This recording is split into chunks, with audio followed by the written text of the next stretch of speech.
Hello there, you're tuned into 7Edition. I'm Muhammed Ahmad Hamdan and these are your headlines. Malaysia to ask US for $1 billion recovered from Jolo. Rapid transit system project back on at lower cost. And at least 37 dead in fiery Pakistan train crash.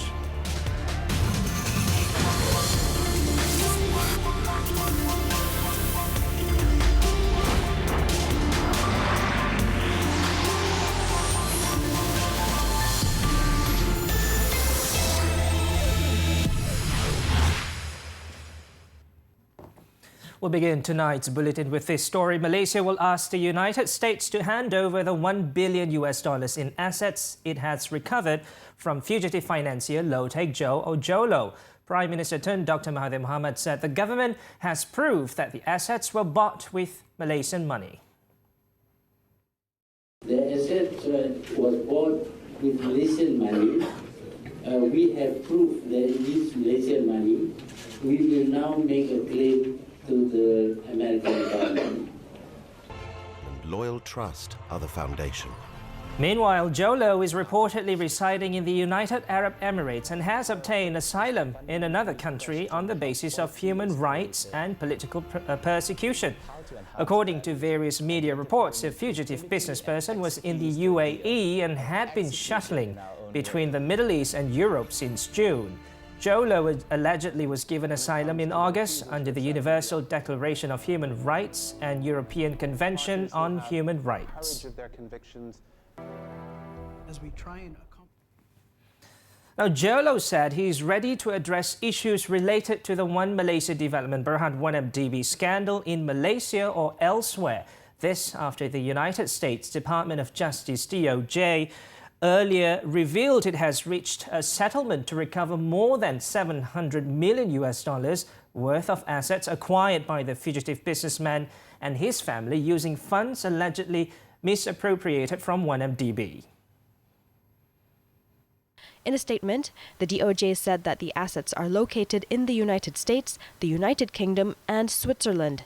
The statement said this represents the largest recovery to date under the department's Kleptocracy Asset Recovery Initiative and the largest civil forfeiture ever concluded by the DOJ. With the conclusion of this settlement, together with the prior disposition of other related forfeiture cases, the U.S. will have recovered or assisted in the recovery of more than $1 billion in assets associated with the 1MDB international money laundering and bribery scheme. In a separate statement, Jolo also confirmed that a settlement has been reached with the U.S. government with regard to the civil forfeiture cases. He, however, maintains that the agreement does not constitute an admission of guilt, liability, or any form of wrongdoing by him or the asset owners. 12 people, including 2 assemblymen accused of trying to revive the liberation tigers of Tamil Eelam, have been slapped with more terrorism charges today. They face a 30-year imprisonment or a life sentence if convicted. All claim trial to their charges. The accused, who arrived about 10 a.m., were charged at 3 different sessions court. 4 of the accused, including Gade Assemblyman G. Saminathan, pleaded not guilty when they were charged before Judge Rosina Ayub. They were alleged to have pledged their support to the LTTE through Facebook and YouTube on March 17, 2014. The other 5, including Melaka Green Technology Incorporated CEO S. Chandru, were charged before Judge Azman Ahmad with committing the same offence between October 5th and 11th. Seremban Jaya Assemblyman P. Gunasekaran and 2 DAP members were charged with supporting the LTTE via their Facebook account. The prosecution did not offer bail as offences under the Security Offences Special Measures Act are non-bailable. However, lawyer Ram Kapal Singh submitted that the arrests under the Act were unconstitutional and asked for the issue of bail to be referred to the High Court. The courts will decide tomorrow whether to offer bail. Now, 2 friends today were sentenced to death by the Penang High Court for trafficking drugs 3 years ago. Both the women are 33-year-old Zawani Zulkifli and Nur Zahira Yusof, aged 32. Judge Dato Akhtar Tahir ordered the duo to be sent to the gallows after finding the defence had failed race had failed to raise reasonable doubts against the prosecution's case. The two women broke down in tears when the judge handed down the sentence. They allegedly trafficked in about 212 grams of heroin and 82 grams of monoacetyl morphine at Park View Tower in Seberang Perai Utara on December 18, 2016. Deputy Public Prosecutor Yasinisa Begum Seni Mohidin prosecuted, while lawyers V. Parthipan and Simon Murali represented Zawani and Nur Zahira respectively.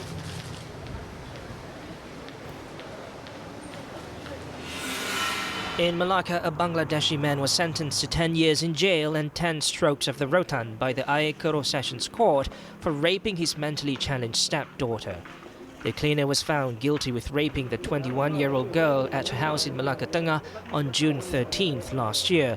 A total of 9 witnesses testified for the prosecution and 2 for the defense. The 41-year-old immigrant married his 49-year-old Malaysian wife in August 2017. Meanwhile, at the magistrate's court, a hotel employee was sentenced to 8 months in jail for assaulting his wife. 24-year-old Muhammad Iqbal Rahim pleaded guilty to assaulting and strangling his wife at a roadside in Taman Malim Jaya following an argument on October 26th. In passing the sentence, Magistrate Muhammad Nazrin Ali said a husband should be a protector of his wife instead of abusing her. The accused also claimed trial to another charge of self-administration of drugs on October 27th. The court allowed bail at 2,000 ringgit and fixed December 19th for case remention. The rapid transit system project linking Johor Bahru and Singapore will go ahead after the projected cost was reduced by 36%, ending months of uncertainty over the delayed project. Tun Dr. Mahathir said today the cost has gone down from 4.9 billion ringgit to 3.2 billion ringgit. But we will build the train to connect with the LRT.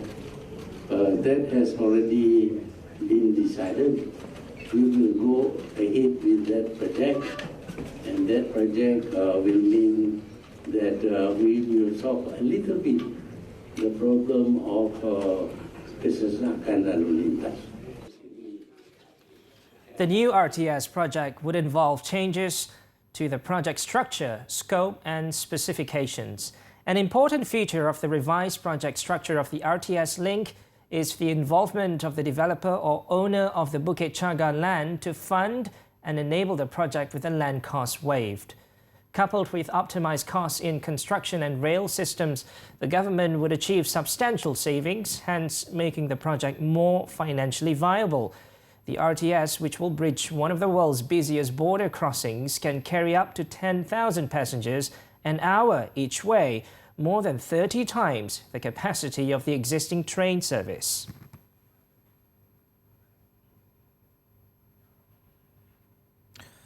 On to the Dewan Rakyat sitting, the Foreign Ministry told MPs that it has begun to gather information to realise the government's decision to open a Malaysian diplomatic representative office accredited to Palestine in Amman, Jordan. According to its Minister Datuk Saifuddin Abdullah, his ministry is working together with its counterpart in the country to identify the processes towards this effort. Kita sedang bekerjasama, berbincang dengan pihak Jordan bagi mengenal pasti apakah proses yang perlu dilalui. Kita sedang mengenal pasti pejabat untuk dibuka kedutaan. Sebagaimana kita sedia maklum, memang kita ada kedutaan Malaysia di Jordan, di Amman, tetapi ini adalah kedutaan untuk Palestin, walaupun bermastautinnya di Amman, Jordan. Malaysia will open an embassy accredited to Palestine. As such, this would allow us to extend aid to the Palestinians more easily. The move to open an embassy accredited to Palestine was announced by the Prime Minister at the 18th Summit of the Non-Aligned Movement NAM in Azerbaijan last week. This as a counter to Israel's claim of Jerusalem as its capital, as well as to enable Malaysia to provide the much-needed support and assistance to embattle Palestine.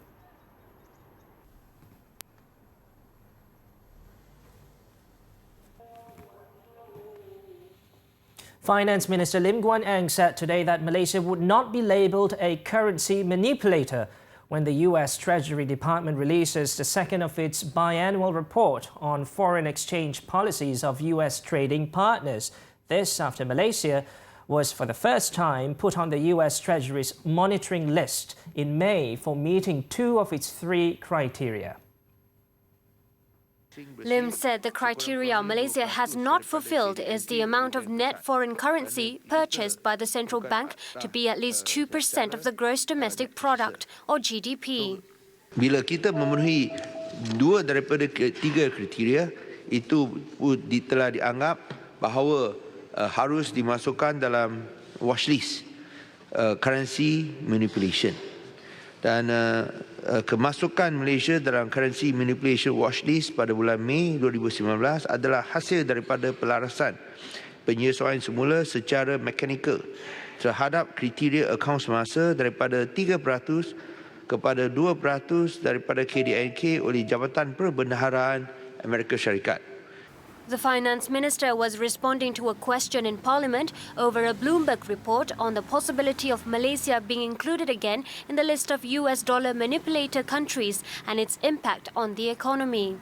He said Malaysia will not be labelled as a currency manipulator as the country always abides by all regulations set by the World Trade Organization or any other international standard.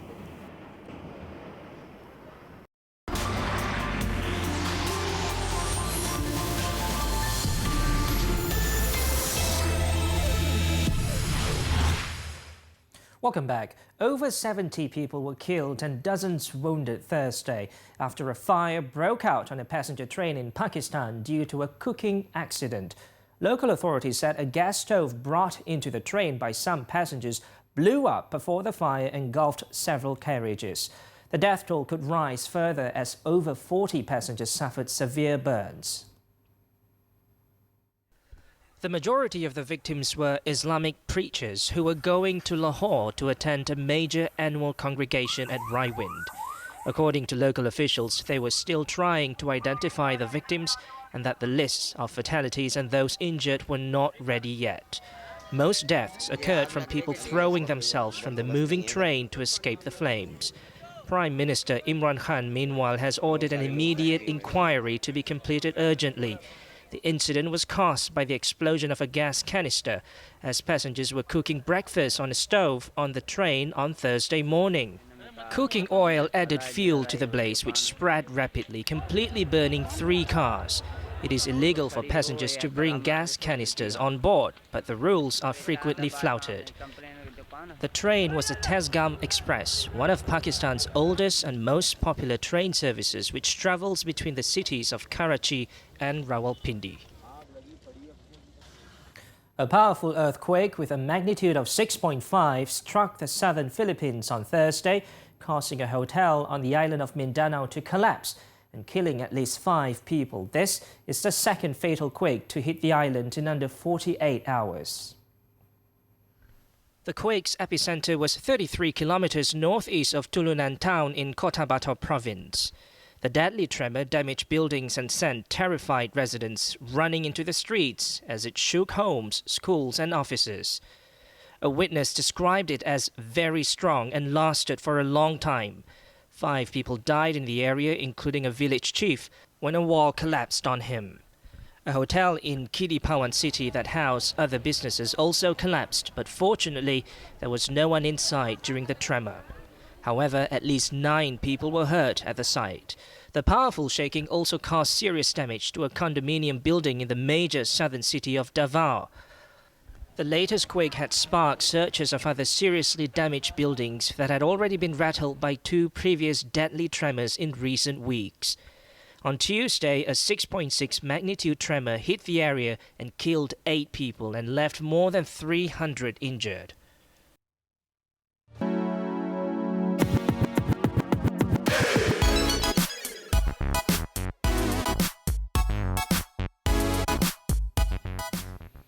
Now let's hop on over to Clickbait, where we take a look at what's trending and making the rounds in the cyber world today. Car accidents can be challenging to work through, but those in parking lots pose additional struggles, as identifying the guilty ones can get pretty complicated.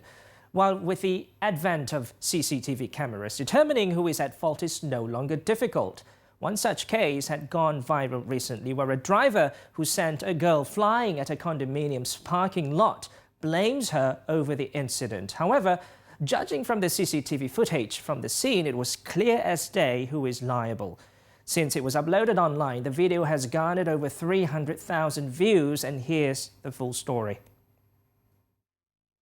According to a Facebook post uploaded together with a CCTV clip just yesterday by Eunice Koo, the incident happened on October 10th at a condominium in the country. A white car is seen approaching from afar, and on the left side of the screen, a girl is seen walking out from a parking spot. And then another angle of the CCTV footage showed what happened after the impact.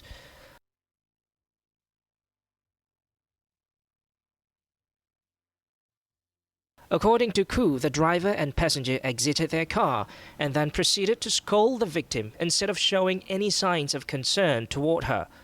Koo also claimed that the driver, who is a lawyer, was apparently speeding but twisted the truth in his police report lodged only 3 days after the accident. He blamed the girl for not using the zebra crossing and said that she became emotional and accusive when he offered to bring her to the hospital. He also made a point that the spot where the girl was crossing was a blind spot due to the nearby pillar. Well, netizens have pointed out that the car had obviously driven over the pedestrian walkway, which was painted green, and it did not even stop at the T-junction. Another furious Facebook user said that the driver was speeding at about 40 to 50 kilometers per hour, despite the speed limit in the parking lot is 15 kilometers per hour. Koo said that the driver had denied this and refused to take any responsibility over the incident. Well, whatever it is, thankfully the woman did not suffer any serious injuries.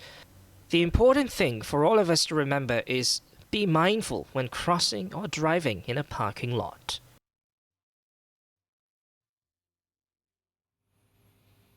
And now updated as of 7 p.m, here are the top trending topics and searches on the internet today.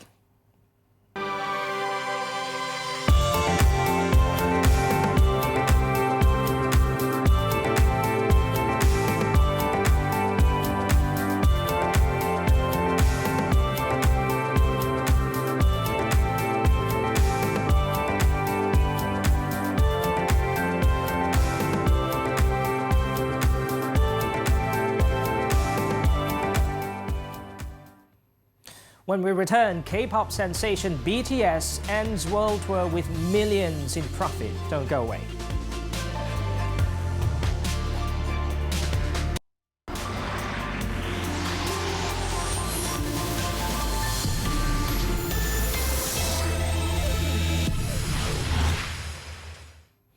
We're back with some business stories. Maxis Berhad sees huge potential in scaling up its enterprise business and expects its narrowband Internet of Things service to be the segment's growth driver.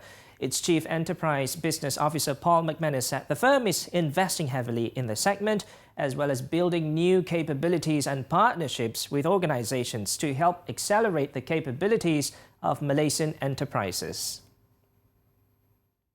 As I mentioned, the transport and logistics, but also the utility sector we have a significant number of pilots in flight. We're also doing a lot in the agriculture sector and even in smart operations, working with organizations around warehousing and manufacturing. He said the adoption of Internet of Things would allow companies in the logistics sector to track their assets and utilization rate. Citing an example, he said the approach is able to accelerate production in the farming industry as a result of optimizing the environment.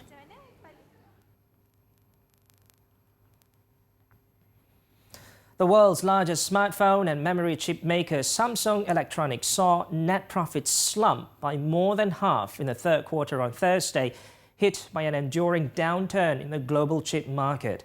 Net profits in the 3 months to September were 6.3 trillion won or $5.4 billion, down 52% year-on-year. The company said earnings from the memory business slumped significantly as memory chip prices continued its downward trend.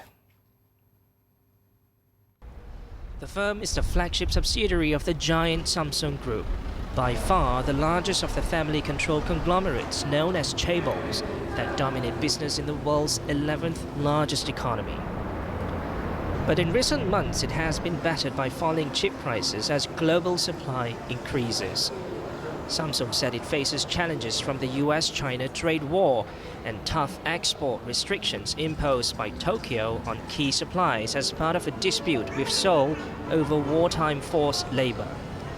The premium smartphone market also has grown fiercely competitive, and overall sales have cooled as a lack of major innovation has seen buyers waiting longer before upgrading to new models. According to sales tracker IHS Markit, the South Korean tech titan leads the global smartphone market with a 23% share, trailed by Chinese competitors Huawei and Oppo, with Apple in 4th place. But the company said profits in its mobile division had been boosted by strong sales of the Galaxy Note 10 and its A-series devices, along with bigger margins for mass-market models. This came after the South Korean tech giant on Wednesday unveiled a new design for a smartphone that folds into a square, racing ahead in folding devices after it launched its first model in September. The world's largest smartphone maker teased a new concept at the Samsung Developer Conference 2019 in the US as it battles to stay ahead in an increasingly saturated market. However, Samsung did not provide details about when the square folding phone would be launched.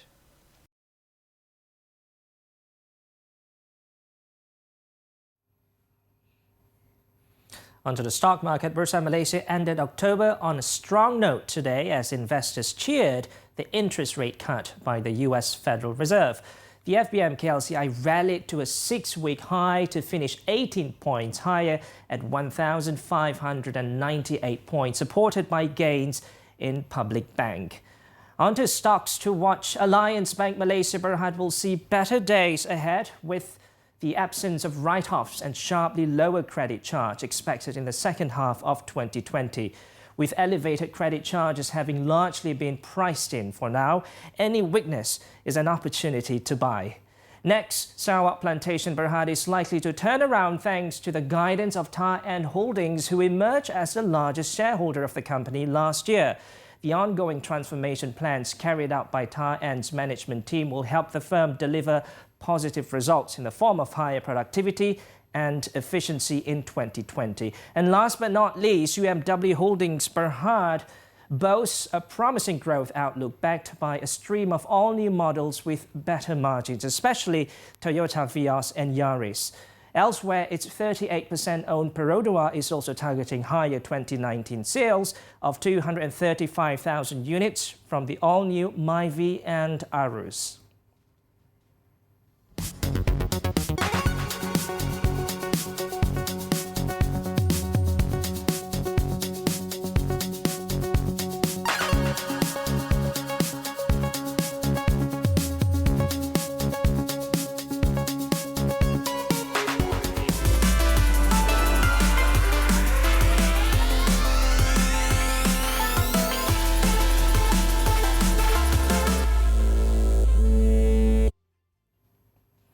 Tens of thousands of tearful and screaming BTS fans gathered in Seoul for the finale of the boy band's lucrative world tour, some even flying thousands of kilometers to see their idols.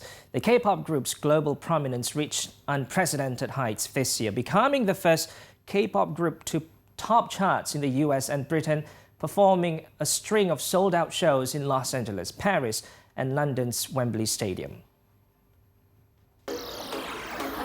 Their world tour, which ran from August last year, drew a total audience of more than 2 million at 62 shows in 23 cities. Apart from their music, BTS's popularity has enabled a hugely profitable variety of spin-off products and activities.